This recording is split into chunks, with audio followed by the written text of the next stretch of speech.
अभी केरल में एक जिहादी संगठन ने खुलेआम धमकी दिया है कि हम मंदिर के सामने मार के लटका देंगे। आपने देखा होगा, वीडियो सबने शेयर किया है। हमारे देश में ऐसी घटनाएं रोज हो रही हैं, और जब ऐसी घटनाएं होती हैं तो कुछ चीजें सामान्य हैं। जैसे जब ऐसी घटना होगी उसका वीडियो शेयर किया जाएगा, ट्विटर पे ट्रेंडिंग होगी, कुछ नेताओं के बयान आ जाएंगे, सब कुछ होगा। लेकिन जानते एक चीज नहीं होगी कि उनको सजा नहीं होती।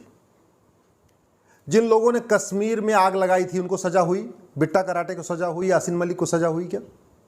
जिन लोगों ने बंगाल जलाया उनको सजा हुई क्या? जिन लोगों ने केरल में इतना अत्याचार किया उनको सजा हुई क्या?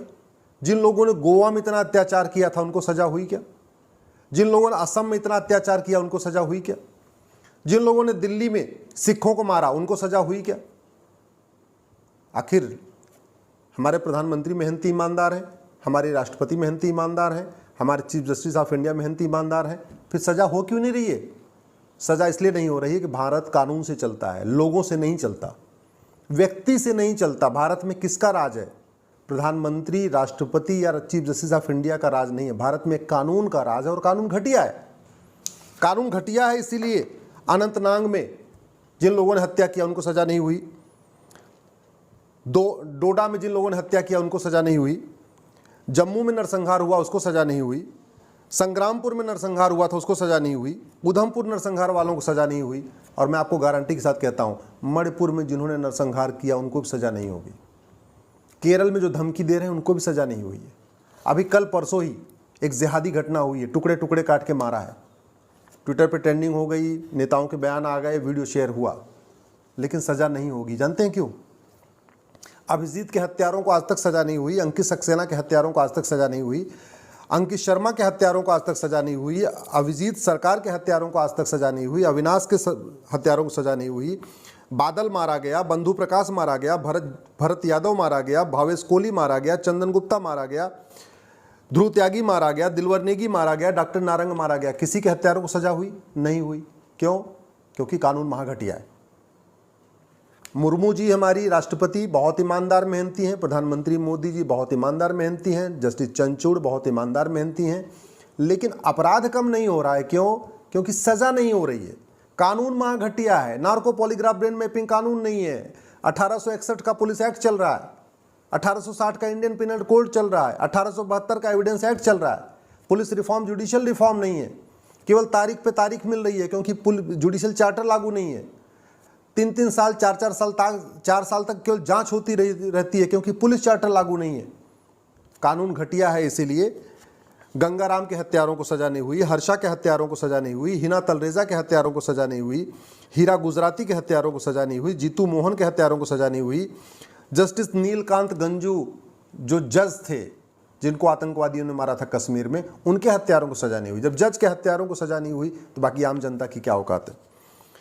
कल्प वृक्ष गिरी, आपको याद है, पालघर में मारा था साधुओं को, सजा हुई क्या? नहीं। कमलेश तिवारी को लखनऊ में मारा था, रेत के मारा था गला, सजा हुई क्या? नहीं। कन्हैया लाल उदयपुर जो कपड़ा सिल रहे थे और उनका जानने वाला के गला रेत गया था, सजा हुई क्या? नहीं हुई। खेतराम बघेल हत्यारों को सजा नहीं हुई, कृष्णा भरवात के हत्यारों को सजा नहीं हुई, महक के हत्यारों को सजा नहीं हुई, नीलेश के हत्यारों को सजा नहीं हुई, निकिता तोमर के हत्यारों को सजा हुई है, लेकिन हाईकोर्ट ने स्टे कर दिया है। नीलेश के हत्यारों को सजा नहीं हुई, परेश के हत्यारों को सजा नहीं हुई, प्रशांत पुजारी के हत्यारों को सजा नहीं हुई, प्रीति माथुर के हत्यारों को सजा नहीं हुई, प्रियंका रेड्डी के हत्यारों को सजा नहीं हुई। क्यों सजा नहीं हुई? क्योंकि सब कुछ बदल रहा है, नेता बदल रहे हैं, पार्टियां बदल रही हैं, पार्टियों के नाम बदल रहे हैं, गठबंधनों के नाम बदल रहे हैं, नारे बदल रहे हैं। आजकल एक नया गठबंधन बन गया इंडिया। सब कुछ बदल रहा है, लेकिन क्या नहीं बदल रहा है? घटिया कानून नहीं बदल रहा है, पुलिस रिफॉर्म नहीं हो रहा है, जुडिशियल रिफॉर्म नहीं हो रहा है। इसलिए अपराध बढ़ रहा है, और अपराध बढ़ने का मूल कारण यह है कि जो अपराध करते हैं उनको सजा नहीं होती। रचित जाटव के हत्यारों को सजा नहीं हुई, राजू के हत्यारों को सजा नहीं हुई, रामलिंगम के हत्यारों को सजा नहीं हुई, रतनलाल के हत्यारों को सजा नहीं हुई, रविंदर कुमार के हत्यारों को सजा नहीं हुई, रिंकू शर्मा के हत्यारों को सजा नहीं हुई, रिया गौतम के हत्यारों को सजा नहीं हुई, रुद्रेश के हत्यारों को सजा नहीं हुई, रुपेश पांडे के हत्यारों को सजा नहीं हुई, शंभू मैती के हत्यारों को सजा नहीं हुई। क्योंकि डॉक्टर बदल रहे हैं, दवा नहीं बदल रही है, और बीमारी ठीक होती है दवा से।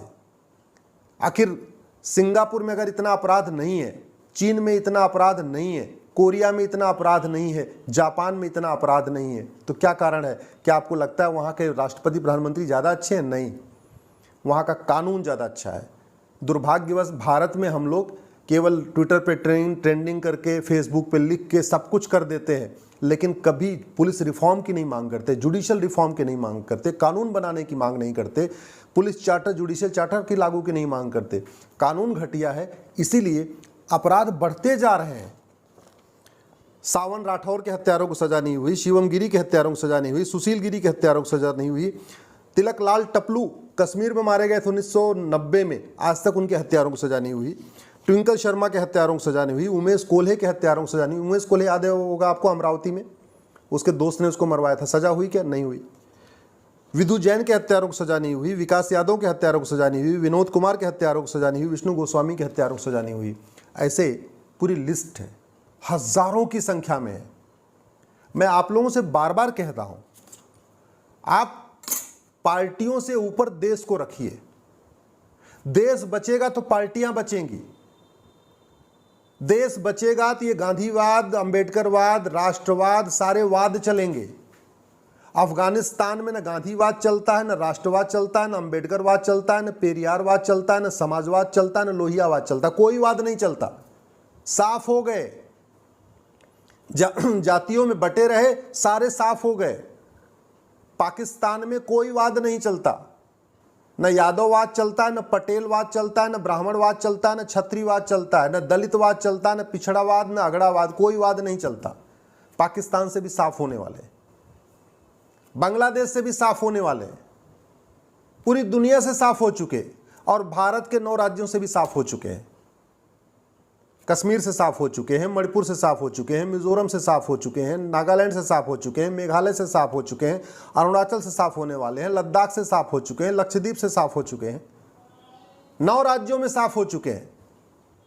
200 जिलों की डेमोग्राफी बदल चुकी है, 300 तहसील की डेमोग्राफी बदल चुकी है, लेकिन अभी भी जातियों के आधार पर लड़ रहे हैं, भाषा के आधार पर लड़ रहे हैं, क्षेत्र के आधार पर लड़ रहे हैं, अभी भी अगड़ा बनाम पिछड़ा करके लड़ रहे हैं, अभी भी दलित बनाम सवर्ण करके लड़ रहे, अभी भी गांधीवाद और अंबेडकरवाद के नाम पे लड़ रहे, समाजवाद और पेरियारवाद के नाम पे लड़ रहे, राष्ट्रवाद और वामपंथ के नाम पे लड़ रहे। ये वामपंथ अफगानिस्तान, पाकिस्तान, बांग्लादेश में काम करता है क्या? ये समाजवाद अफगानिस्तान, पाकिस्तान, बांग्लादेश में काम करता है क्या? ये गांधीवाद अफगानिस्तान, पाकिस्तान, बांग्लादेश में काम करता है क्या? ये लोहियावाद अफगानिस्तान, पाकिस्तान, बांग्लादेश में काम करता है क्या? अरे भैया, जिनके पीछे आप घूम रहे हैं, जिन नेताओं की गुलामी आप कर रहे हैं, जिन पार्टियों की गुलामी कर रहे हैं, ये 25 साल के बाद आपके बच्चों को बचाने नहीं आएंगे। मैं लिख के देता हूं, पाकिस्तान में कोई नेता किसी को बचाने नहीं आया, अफगानिस्तान में कोई नेता किसी को बचाने नहीं आया, बांग्लादेश में कोई नेता किसी को बचाने नहीं आया, कोई पॉलिटिकल पार्टी किसी को नहीं बचाने आई। अफगानिस्तान में जब तालिबान ने कब्जा किया था, तो कब्जा करने के पहले ही जितने वहां के नेता थे वो लंदन, ऑस्ट्रेलिया भाग गए थे।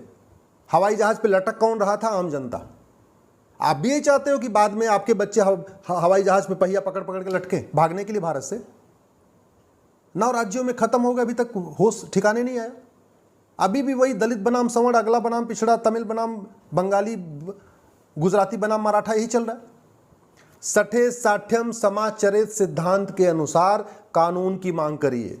अपने बच्चों के भविष्य की चिंता है तो 1950 से पहले बने सभी कानूनों को खत्म करने की मांग करिए, पुलिस रिफॉर्म की मांग करिए, जुडिशियल रिफॉर्म की मांग करिए, इलेक्शन रिफॉर्म की मांग करिए, कठोर कानून की मांग करिए।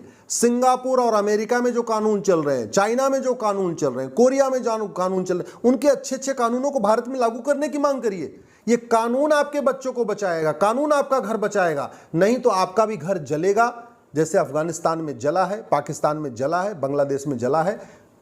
निर्णय आपको करना है।